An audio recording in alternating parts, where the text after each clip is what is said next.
for these things. Her factory was bombed like crazy. Because once the war heated up, then the British started bombing the interior of Europe in ways that they hadn't done before because they're trying to disrupt the German war effort. So it wasn't her building, because her building was not let's put it this way, chocolate was not a key essential to make the German war effort go. But the next building over was gasoline. That was a target. And they got it, and the whole place blew up. And she got buffeted by the shock waves and so forth, and she went into major shock. Now, was she in the 8th month, the 7th month?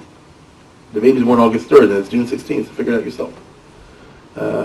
It was really rough, the bodies and everything flying everywhere. You know what a bombing is.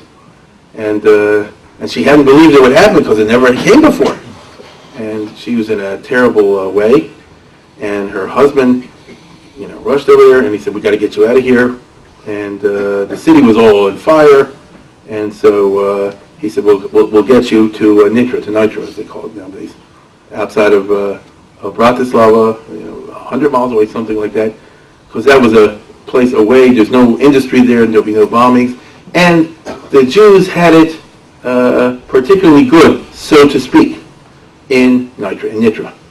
This has to do, as I say before, you can read about it in the Weissmandel books, because the rabbi there was friends with the archbishop and all this sort of business, and the yeshiva was even allowed to flourish there, and so they even called it the Little Jewish Vatican.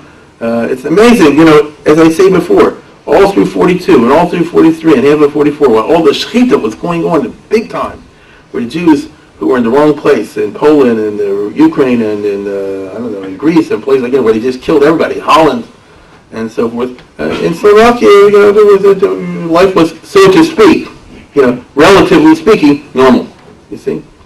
And by that time, by the way, Hungary, which had been that way until now, which was right next door, the Germans had already occupied. So then Slovakia was really an island in the middle of a sea of fire. And so, shell-shocked and all the rest of it, she moved there in the end of June, whatever it was, middle of June, to Nitro. And she recovered, believe it or not, and the baby was healthy, which is is a nace, obviously. And she knew what she was expecting, but you could already see the signs of trouble in the air because the smell of rebellion was in the air. The Slovaks were already talking about making an uprising, and for the Jews, they realized it's not going to be a good idea, because in Europe, the way it goes is Reuven fights Shimon, and the Jew gets killed. You see? And so that's what happened. So already the time that the baby was born, they knew that there's going to be a rebellion, which happened shortly afterwards, and that the German army is going to come in. And here she gave birth to a baby boy. I might say that her mother was there, and her mother died 1 week after the baby was born, which turned out to be a blessing. She had been ill for a while, and she died before the German army showed up. And in fact, they came like a day or two after they finished sitting Shiva or something like that. And so she got to see the baby and that whole emotional side of things. And but you have to look for a place to hide, because the Germans will be very shortly, and it's going to get really hot. Now I might say that the Hashgacha Pratis works in strange ways. As a result of this bombing, she ended up in this town called Nitra, as you see, Nitra in Slovak. Happened to be in this town at that time was hiding out 2 Jews who became famous later on in the historiography, because they're the only 2 people, or just about the only 2 people, to escape from Auschwitz. In fact, they wrote a book about it that they gave away once in the Hebrew college, a book called I Cannot Forgive. This guy, Rudolf Verba.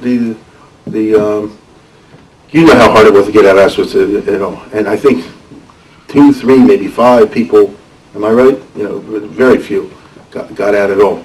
And these 2 guys sneaked out, Czechs, Jewish, in April of 44, and through a whole long series of peregrination, they ended up as if in Nitra, and they told everybody what's going on.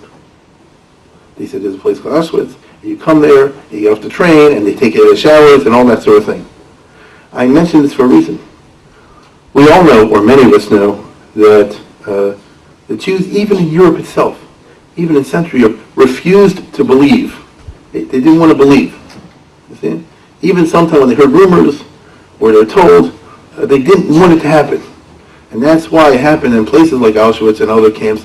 They went And, they thought, you don't want, I'm not telling you what you don't know. They thought, you won't make any trouble, you just follow the orders, it'll work out okay. It was inconceivable, right?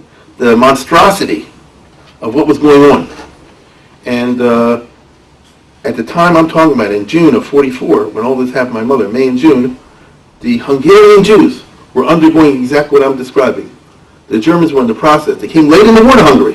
They were in the process of very efficiently rounding everybody up and shipping them to Auschwitz. By that time, they even organized it so successfully that the train somehow or other didn't even stop over here, went right to the gas chamber, It was very efficient. And they killed hundreds of thousands in a very short time. And many of these Jews went along, and they heard the rumors, but it can't